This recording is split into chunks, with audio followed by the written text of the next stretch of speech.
Assalamualaikum warahmatullahi wabarakatuh. Ya sob, apa kabar semuanya? Balik lagi dengan Fikri. Kalau kalian lagi nyari laptop untuk kerja, tapi punya budget terbatas di angka 3 sampai 4 jutaan aja. Untuk saat ini banyak banget laptop yang udah harganya cuma 2 jutaan aja lah. Sehingga kalau kalian punya budget 3 sampai 4 juta, sebetulnya kalian sudah bisa dapat laptop baru dengan harga yang cukup terjangkau dan cukup untuk tes-tes dasar, untuk pekerjaan-pekerjaan dasar kayak untuk ngetik dan lain-lain. Tapi kalau kalian butuh spek yang lebih tinggi, kalian butuh lebih dari sekedar ngetik, butuh untuk multitasking dan lain-lain, kalian idealnya harus naik lagi sedikit di angka 4 sampai 5 jutaan. Tapi kalau kalian nggak punya dana segitu, misal taruhlah budget kalian ternyata mentok banget di 3 juta sampai 4 juta, saya punya satu rekomendasi laptop yang cukup oke untuk kalian ambil walaupun second. Oke, di sini ada ThinkBook X280 yang menurut saya masih cukup recommended untuk dipakai di tahun 2023 ini. Tentunya dengan beberapa catatan bahwa ini dipakainya untuk pekerjaan-pekerjaan yang standar, untuk ngetik, untuk browsing, dan lain-lain. Dan ini masih cukup oke banget untuk dipakai multitasking. Saya bakal kasih tahu beberapa alasan yang bikin ini cukup menarik. Kalau kamu memang butuh laptop yang cukup tangguh, tapi budget kamu mentok banget di 3 jutaan. Nah, kita bahas dulu mengenai spesifikasi ThinkBook X280 ini. Yang pertama, dia dimensinya udah cukup kecil, yaitu 12,5. 12,5 itu enak loh untuk ngetik dan browsing segala macam, karena dia tidak sekecil netbook yang 10 inch, tapi dia juga nggak terlalu besar seperti yang 14 inch atau apalagi yang 15 inch, dan ini cukup portable. Apalagi X280 ini juga sudah cukup tipis dibandingin pendahulu-pendahulunya, di mana beratnya cuma 1,1 kg. It's good. Dan lagi spesifikasinya tentu aja spesifikasi yang high quality, kayak angle-nya udah 180 derajat, panelnya yang sudah IPS. Nah, terusnya spesifikasinya rata-rata X280 ini adalah Gen 8, walaupun saya dapetin ada beberapa yang ngasih untuk X280 ini serinya i-nya seri core-nya Gen 7. Saya saranin ambil yang Gen 8-nya, dan ini adalah salah satu alasan kenapa saya menyarankan seri ini. Karena gini, kalau kamu sudah pakai Gen 8 di Core i5, i7, maka kamu sudah bisa pakai TPM 2.0. Jadi artinya kamu sudah bisa pakai Windows 11 di sini. Jadi kamu nggak lagi mentok di Windows 10. Sementara kalau kamu ambil yang Gen di bawahnya, yang Gen 7, maka kamu nggak bisa pakai Windows 11.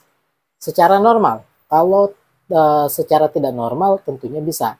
Bakal banyak banget Windows 11 yang di modding. Tapi yang normal, yang standar, kamu nggak bisa pakai Windows 11 di Gen 7 ke bawah. Jadi Gen 8 ini adalah seri minimum yang kamu bisa pakai dengan Windows 11. So, ini alasan yang pertama.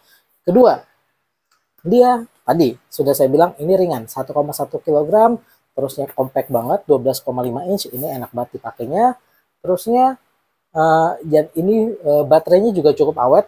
Untuk kelas second, baterainya ini masih bisa bertahan lebih dari 3 jam untuk pemakaian normal. So, ini bagus banget. Ketiga, untuk port-portnya juga lumayan oke ya. Lumayan oke. Di sini portnya udah cukup lengkap. Ya, pasti lengkap lah. Namanya ThinkPad. Jadi kamu bisa dapetin jack audio, HDMI, USB, 3.0, USB Type-C. Di sini ada apa lagi? Banyak lah ya. Dan ini cukup oke. Belum lagi biasanya seri-seri ini sudah pakai NVMe. Jadi walaupun ini second, ini udah pakai NVMe dan ya lumayan oke lah.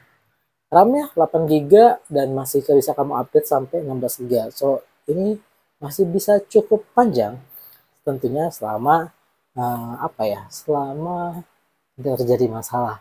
Namanya laptop second, tentu ada resikonya. Untuk keyboardnya khas ThinkPad ya. Biasanya enak banget buat ngetik, tapi ada catatan. Karena ini laptop second, kita agak untung-untungan untuk direct keyboardnya. Kadang kita bisa dapetin yang dan ThinkPad series ini banyak ya. Kadang kita bisa dapetin yang pakai backlight, kadang nggak ada backlight. Kadang kita dapetin keyboard Jepang yang biasanya sih kalau kita nyari second ini udah di stiker ya. Jadi ya nggak jelek-jelek banget lah ya, nggak untuk pemakaian harian no problem lah ya. Tapi biasanya ada stikernya. So mungkin kalau kamu yang pengen banget perfect dan estetik, kamu harus detailin lagi ketika kamu beli masalah keyboardnya ini. Kalau kamu nggak ada masalah dengan itu ya it's fine lah. Nah, pertanyaan sekarang, worth it nggak sih kalau ThinkPad ini lebih kita pilih dibandingin laptop-laptop yang baru yang 2 jutaan yang masih ada garansinya? Nah, ini tergantung kebutuhannya, tapi kita bisa bandingin dari beberapa hal. Pertama dari prosesornya. Prosesornya tentu ini lebih oke. Kenapa? Karena ini udah pakai Core. Nah, jadi Core series dan ini udah Gen 8. Seperti yang saya pegang Core i5 Gen 8, ini prosesornya tentu lebih bagus dibandingkan kamu ambil Celeron, misalkan N4020. Ya, jauh gitu. Jauh secara performa, jauh secara kualitas juga tentunya jauh, karena memang yang satu adalah untuk low budget, yang satu memang untuk high budget. Dan biasanya walau untuk yang prosesor-prosesor high budget itu punya daya tahan lebih lama dibandingin yang low budget gitu, walaupun ya usianya sudah cukup berumur ya, ini sekitar 5 tahun, sementara kamu bisa ambil N4020 yang baru, masih baru, walaupun N4020 nya juga sebetulnya udah cukup tua kalau secara prosesornya, tapi barulah masih digaransi. Kalau kamu merasa lebih nyaman dengan garansi dan kamu nggak terlalu butuh prosesor yang cukup high, kamu bisa ambil yang baru dan kamu mungkin cukup nyaman dengan masa garansinya yang 1 tahun. Nah, kedua, bagian build quality. Build quality, walaupun ini laptop 5 tahun, karena ini adalah seri premium, tentu build quality-nya beda. Kita tentu akan menemukan banyak, ya, adalah kurang-kurangnya lah, lecet-lecet dikit, mungkin agak sedikit berjamur dan segala macam, tapi tentu build quality-nya akan beda dibandingkan dengan laptop baru yang harganya 2 jutaan. Yang terakhir adalah soal garansi. Mungkin ini yang bakal bikin deal breaker banget buat kebanyakan orang. Kenapa? Karena memang ya namanya laptop saya kan no garansi. Kalaupun ada garansi, mungkin garansi toko 30 hari, tapi ya beda lah ya, 30 hari satu bulan sama 1 tahun. Nah, tentu beda. Tapi kan biasanya masih bisa bertahan cukup apa ya? Ya cukup lama lah kalau nggak ada faktor-faktor X yang lainnya. Yang terakhir, ini catatan dari saya buat kamu yang tertarik minang untuk Lenovo ThinkPad X280 ini ataupun ThinkPad yang lain yang memang sebetulnya masih banyak yang cukup oke dengan harga yang sangat menggiurkan walaupun second. Yang pertama, kamu harus mikirin soal spare partnya. Kenapa? Karena walaupun harganya murah secondnya, dia sejatinya tetaplah seri yang mahal. Jadi kalau misal terjadi masalah di luar garansi toko, di luar garansi distributor, maka kamu harus ngerogoh kocek yang cukup dalam untuk biaya spare partnya dibandingkan kamu beresin laptop yang low end. Jadi ada harga, ada rupa. Jadi ini harganya murah, tapi kalau harus diperbaiki spare partnya mahal pak. Ya memang ThinkPadnya murah karena belinya second, barangnya kadang-kadang dari luar negeri, tapi ketika ngomong spare partnya tetap harga yang premium.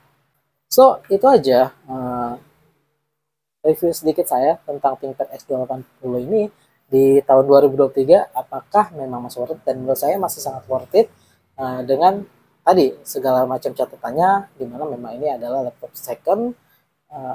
Tapi kalau kamu punya budget tadi cuma mentok di 3 jutaan dan kamu butuh laptop yang cukup powerful untuk menghandle kerjaan-kerjaan kamu harian dan kamu bakal sering multitasking, X280 ini saya cukup rekomendasikan. Tapi kalau kamu punya budget bisa dinaikin lebih lagi, misalnya di 4 jutaan, 5 jutaan, kamu mungkin bisa lirik beberapa seri yang harganya segitu dengan prosesor yang lebih baru. Oke, itu dulu. Saya Fikri undur diri. Mudah-mudahan infonya bermanfaat. Assalamualaikum warahmatullahi wabarakatuh.